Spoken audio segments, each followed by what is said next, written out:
அந்த பிளாக்ல ஆனதுனால அங்கங்கே ஃப்ரிக்ஷன் உருவாகும்.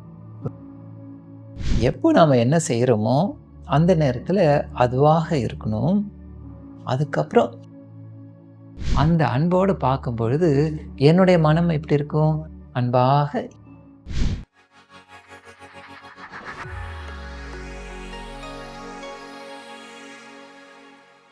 குழந்தை அழுத பார்த்துருக்கோமா? எப்படி அழும்? என்ன சத்தம் போட்டு அழும். அழுத பிறகு என்ன செய்யும்? அமைதியாக போயிடும். தூங்கும் பொழுது எப்படி இருக்கும்? அமைதியாக இருக்கும். ஒன்றுமே தெரியாது. எதுக்கு இந்த கதை? நாமளும் ஒரு வளர்ந்த குழந்தைகள் தான். இந்த வளர்ந்த குழந்தைகள் எப்படி இருக்கும்? நிறைய பிரச்சனைகளை வச்சுட்டுருக்கோம். நிறைய பிரச்சனைகளை வச்சுக்கிட்டு என்ன செய்துட்ருக்கோம்? பிரச்சனைகளை வச்சுக்கிட்டு அதோடையே சேர்ந்து ஓடிக்கிட்டே இருக்கோம். எப்படி ஓடிக்கிட்டே இருக்கோம்? அது மேலே உருண்டு புரண்டு அதுக்குள்ளாகி உள்ளே போய் அப்படியே அதில் ஜம்ப் செய்து மூழ்கி அப்படியே அந்த மூழ்கினதில் என்ன செய்கிறோம்? மூச்சு கூட விட முடியாது. மூச்சு கூட விட முடியாத அளவுக்கு அப்படியே உள்ளே போய் மூச்சு விடாத பொறுத்து என்ன ஆகும்? மூச்சு விட முடியலன்னா அங்கங்கே பிளாக் ஆகும். பிளாக் ஆச்சுன்னா அடுத்தது என்ன ஆகும்? அந்த பிளாக்ல ஆனதுனால அங்கங்கே ஃப்ரிக்ஷன் உருவாகும். ஒரு டைட்னஸ் வந்தது இல்லையா? அந்த டைட்னஸ் வந்ததுன்னா அடுத்தது என்ன ஆகும்? ஃப்ரிக்ஷன் எங்கே உருவாகுதோ அந்த இடத்துல சூடு உருவாகும். சூடு உருவானா என்ன ஆகும்? அடுத்தது தனியாக வரும். தண்ணி எங்கேருந்து வரும்? கண்ணிலேருந்து தானே வரும். கண்ணை தவிர்த்து இன்னும் அப்படியே காதில் கூட புகையாக கூட வரும் இல்லையா? அப்போ என்ன ஆகுது? ஏன் நம்ம அழறோம்? இப்போ குழந்தை அழுது பார்த்தோம் இல்லையா? இதுக்கு ஒரு நம்ம ரொனால்ட் ரீகன் யார் தெரியுமா? உங்கள் வீட்டு குழந்தைகிட்ட கேளுங்க, டக்குன்னு சொல்லிடுவாங்க. குழந்தைகள்லாம் இன்றைக்கி ஸ்மார்ட் இல்லையா? அவங்க சொல்கிறது கேட்குது. யார்? நம்ம அமெரிக்கன் பிரசிடென்ட். ஒரு பெரிய உலக பிரச்சனைகள்லாம் அவங்க ஹேண்டில் செய்வாங்க அப்படிங்கிறத நம்ம கேள்விப்பட்டிருக்கோம். அவங்ககிட்ட ஒரு தடவை கேட்டாங்களாம், ஒரு ரிப்போர்ட்டர் போயிட்டு. ரிப்போர்ட்டர்னா என்ன கேள்வி வேணாலும் கேட்பாங்க இல்லையா? ஹே மிஸ்டர் ரொனால்ட் ரீகன், உலக பிரச்சனைகள், நிறைய பிரச்சனைகள் ஓடிட்டுருக்கு. அந்த பிரச்சனைகள்லாம் நீங்கள் ஒவ்வொன்றையும் பார்த்துட்ருக்கீங்க. அவ்வளோ பிரச்சனைகளை வச்சுக்கிட்டும் உங்களுக்கு எப்படி நல்லா தூக்கம் வருது, நல்லா தூங்க முடியுது அப்படின்னு கேட்டாங்களாம். அவர் உடனே என்ன சொன்னாரா தெரியுமா? என்ன சொல்லியிருப்பார்? யோசிச்சு பாருங்க. நான் தூங்கும் பொழுது யாராக மாறிடுவேன்? ரீகனாக இருக்க மாட்டேன்.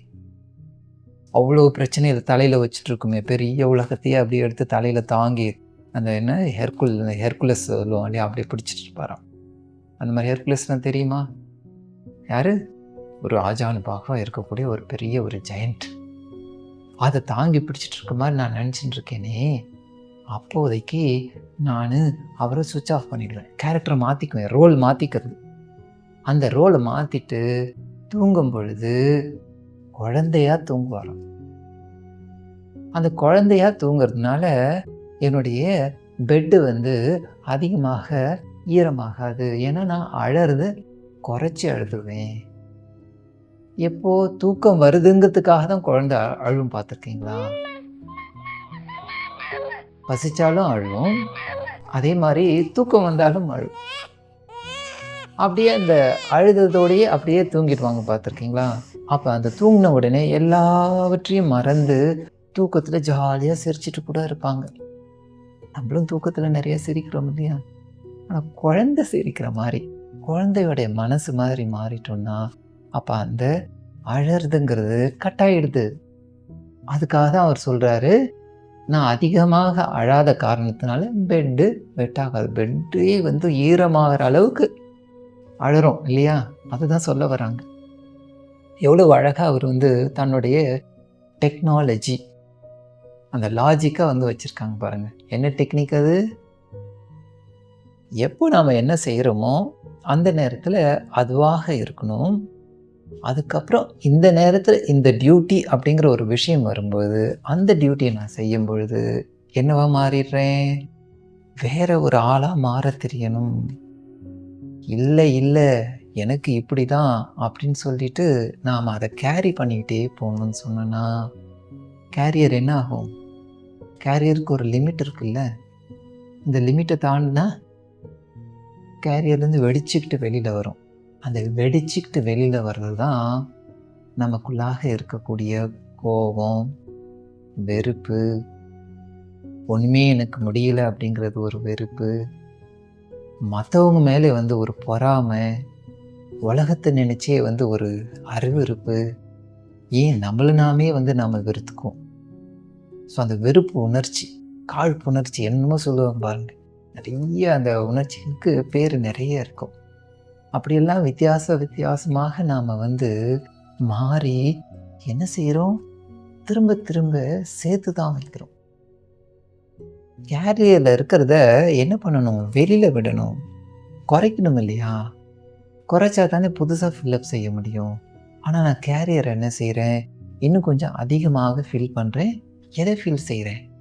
இன்னும் கொஞ்சம் அந்த இறுக்கத்தையே நான் ஃபில் செய்யும்போது அது ரொம்ப வெடிக்கிற அளவுக்கு இன்னைக்கு வந்துடுது.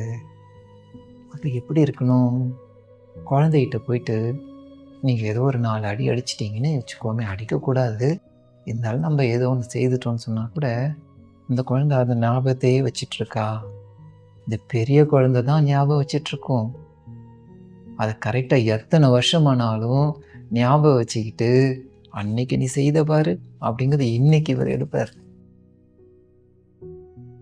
அந்த மறக்கிறதுங்கிறது குழந்தைகள்கிட்ட சர்வசாதாரணமாக நேச்சுரலாக வந்து உருவாகும். அதுக்கப்புறம் திருப்பி ஓடி வந்து கட்டி பிடிச்சிக்குவாங்க. திருப்பியும் வந்து நைஸாக சில ஏதாவது சில்மிஷம் செய்வாங்க. அதாவது நம்மளை மாற்றுறதுக்கு. பாருங்கள், அந்த மூட் சேஞ்ச் அப்படிங்கிறது இருக்கு இல்லையா? மூட் ஸ்விங்கிங்லேருந்து அந்த ஸ்விங்லேருந்து ஒரு சேஞ்ச் பண்ணுறது, ஒரு விஷயத்தை திருப்பி கொண்டு வர்றது. அப்போ திருப்பி கொண்டு வரும்போது நம்ம என்ன ஆயிடுறோம்? மாறிடுவோம். மாறுறது எது மாறுது? இறுக்கம். அது மாறி போயிடுது. அது மாறிச்சுனாலே என்ன ஆயிடுது? மறக்கிறதுங்கிறது வந்துடுது. அந்த மறத்தல் அப்படிங்கிற ஒரு விஷயம் ஃபர்கிவிங், ஃபர்கெட்டிங் அப்படின்னு சொல்லுவாங்க இல்லையா? மறக்கிறது, ஃபர்கெட் பண்ணுறது. ஃபர்கெட் செய்யும்போது என்ன ஆகணும்? மறந்துட்டு திருப்பி திருப்பி ஞாபகப்படுத்தக்கூடாது. அதை திருப்பி திருப்பி ஞாபகப்படுத்தாமல் இருக்கணும்னு சொன்னோன்னா என்ன வேணும்? அதை விட்டு கொடுக்கறது, ஃபர்கிவிங். சரின்ட்டு மன்னிப்பு. அதுலேயே லெவல்ஸ் இருக்குது இல்லையா? விட்டு கொடுக்கறது, மன்னிக்கிறதுங்கிறது, சாக்ரிஃபைஸ் செய்யறதுக்குலாம் வெவ்வேறு லெவல்ஸ் இருக்குது. ஸோ அந்த மாதிரி சரி பரவாயில்ல நடந்தது, அடுத்த முறை இந்த மாதிரி செய்யாமல் இருப்பாங்க, நாமளும் இந்த மாதிரி இதை நினச்சிக்காமல் இருக்கலாம் அப்படிங்கிற மாதிரி ஒரு மனநிலையோடு நம்ம போயிட்டோன்னு சொன்னோம்னா எப்படி இருக்கும்? குழந்தைய படுக்க வச்சு தாளாட்டுவோம் இல்லையா? அப்படி இப்படியும் அழகாக வந்து காற்றுல அசைஞ்சுன்னு இருக்கும். அசைஞ்சுன்னு இருக்கும்போது என்ன ஆகும்? இந்த பக்கமும் போகும், அந்த பக்கமும் போகும், இப்படி இப்படின்னு போயிட்டு வரும்போது ஒரு இதமாக இருக்கும் பாருங்க. அந்த இதம், அதுதான் மனம் கூட்டல் இதம்ன்ட்டு வேதாத்ரி மகரிஷி சொல்றாங்க. மனிதன் மனதை இதமாக வைக்க பழகுவனுங்க தான் மனிதன். இப்போ எங்கே வந்துட்டோம்? இதமாக வச்சுக்கிறது தான் குழந்தைங்க கிட்டே இருந்திருக்கு. அப்போ நம்ம பிறந்த பொழுதும் இதமாக தானே பிறந்திருக்கோம். குழந்தை எப்படி இருக்குது? சாஃப்டாக இருக்குது, பஞ்சு போல் இருக்கும் பாருங்கள். அந்த பஞ்சு தான் அதுக்கப்புறம் பிஞ்சு போச்சு இல்லையா? எப்படி? நாம தான் அதை பிக்க வைக்கிறோம். பஞ்சு போல் எப்போதுமே இருக்கலாம். அதுக்காக ஒரு கோழையாகவோ இல்லை ஒன்றுமே தெரியாத இருக்கணுங்கிறது கிடையாது. இங்கே தப்பாக நம்ம உடனே இது பண்ணிடுவோம். அப்படிலாம் இருந்தால் இந்த உலகத்தில் வாழவே முடியாது. இல்லவே இல்லை. ஸ்மார்ட்னஸ்ங்கிறது அறிவு சார்ந்தது. நான் ஆக்டிவாக இருக்கணுங்கிறது அறிவு சார்ந்தது. மற்றதெல்லாம் மனதுக்குள்ளாக நான் நடக்கின்ற விஷயம், ஆட்டிடியூட்டை சார்ந்தது. இப்போ இது ரெண்டுத்துலேயும் வித்தியாசம் இருக்கு இல்லையா? பிரித்து வச்சுக்கலாம் இல்லையா? எப்போ எந்த இடத்துல நான் அறிவை பயன்படுத்தி எப்படி பயன்படுத்தணுங்கிறது எது சொல்லும்? எனக்குள்ளார இருக்கிற அந்த மனசு தான். எப்பா இப்படி செய்யாத, இது அவங்கள கஷ்டப்படுத்தும், இல்லை நீயே இதை கஷ்டப்படுவ. இது சொல்லும்பொழுது கேட்க கற்றுக்கணும், மனசோடு கேட்க கற்றுக்கணும், உடலோடு கேட்க கற்றுக்கணும்.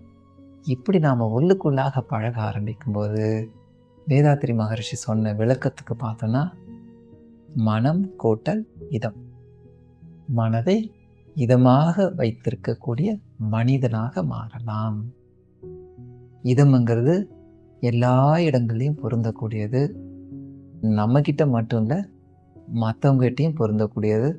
அதுக்காக தான் பேர் என்ன வச்சுருக்காங்க, இதயம். லவ் சிம்பலை காமிப்பாங்க இல்லையா, எப்படி இதயம். இதயம் மனிதனுக்கு என்ன இருக்குது, இதயம் இருக்கா இல்லையா, தொட்டு பார்க்க வேண்டியது இருக்குல்ல இன்னைக்கு. அந்த அளவுக்கு நம்மகிட்ட இருக்கா இல்லையா, எங்கே இருக்குது, லெஃப்டில் இருக்கா ரைட்டில் இருக்கா, எல்லா இடங்கள்லையும் இருக்குங்க. அது ஒரு ஆர்கன் அப்படின்னு பார்க்கும் பொழுது அது ஒரு இடத்துல தான் இருக்குது. ஆனால் ஒரு செயல்களையும் அடங்கியிருக்குங்கிறாங்க. அதுதான் அன்பு. அப்போ அன்பாக இருக்கிறதுக்கும் அன்பாக பார்க்கறதுக்கும் தெரியணும். மற்றவங்க எது செய்தாலும் அதை அன்போடு நம்ம பார்க்க ஆரம்பித்தோம்னு வச்சுக்கோங்களேன், அந்த அன்போடு பார்க்கும் பொழுது என்னுடைய மனம் எப்படி இருக்கும், அன்பாக இதமாக இருக்கும். அப்போ இதயத்தை இதமாக வச்சுக்கிறது தானே, அந்த வேலையை தானே நம்ம பார்க்கணும். அப்போ குழந்தைய போல இருக்க பழகுவோம், வேலைன்னு வந்துட்டா பெரியவங்களாக இருப்போம். இவ்வளோதான். ஆக்ஷனில் எங்கே செய்யணும் அதை செஞ்சுட்டு திரும்பி வந்துடுறோம். பெரியவங்களுக்கு என்ன பழக்கம் இருக்குது, பிடிச்சு வச்சுக்கிட்டு அப்படியே அதை மனசில் வச்சுக்கிட்டு அதிலேயே ஓடிட்டுருக்க பழக்கம் இருக்குது. குழந்தைக்கு என்ன பழக்கம் இருக்குது, அதை செய்து முடிச்சுட்டு என்ன வேணாலும் சூப்பர் கலாட்டாக பண்ணியிருக்கோம். அதுக்கப்புறம் பார்த்தா ஒன்றுமே தெரியாத மாதிரி அப்படியே ஜாலியாக உட்காந்துருக்கும், அப்படியே சைலண்ட்டாக வேறு இருப்பாங்க. கவனிச்சு பாருங்களேன். இப்போ நினைக்கும் போது கூட அது நம்ம கண்ணு முன்னாடி வந்தோன்னா எவ்வளவு அழகாக செய்கிறாங்க. அப்போ மாறி மாறி செய்யக்கூடிய டேலண்ட் இருந்திருக்கா இல்லையா, குழந்தையிலே இருந்திருக்கு. அதுக்கப்புறம் நமக்கு எவ்வளோ எக்ஸ்பீரியன்ஸ் ஆகிருக்கு. அவ்வளோ எக்ஸ்பீரியன்ஸ் ஆன பிறகு இப்படி எனக்கு தெரியாதுன்னு சொல்ல முடியுமா? எனக்குள்ளாக இன்பார்ன் குவாலிட்டி பிறந்ததுலேயே நான் அப்படி தான், அது பிறவி குணமாகவே இருந்திருக்கும். அந்த பிறவி குணத்தை அப்ளை செய்யணும். இதை அப்ளை செய்தோன்னா நாமளும் இதமான இதயத்தை வைத்திருக்கக்கூடிய மனிதனாக அப்படியே பஞ்சு போல இருக்கலாம். பிஞ்சு போகவே வேண்டாம். வாழ்க வளமுடன்.